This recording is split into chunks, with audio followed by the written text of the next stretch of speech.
שלום חברים, הנה זה רחוב ביאליק, להגיע לחדר עיני. פה אתם באים לפה רחוב ביאליק, יש פה מדרגות, פה מדרגות, אתם עולים למדרגות. אוקיי, אני אעשה את זה איתכם. עולים במדרגות ככה,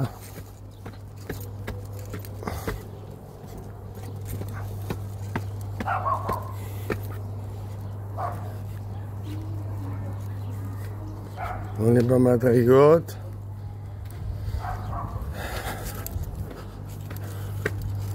הנה עלינו במדרגות, ופה זאת החדר עיני של בית שמש. אוהבים אתכם.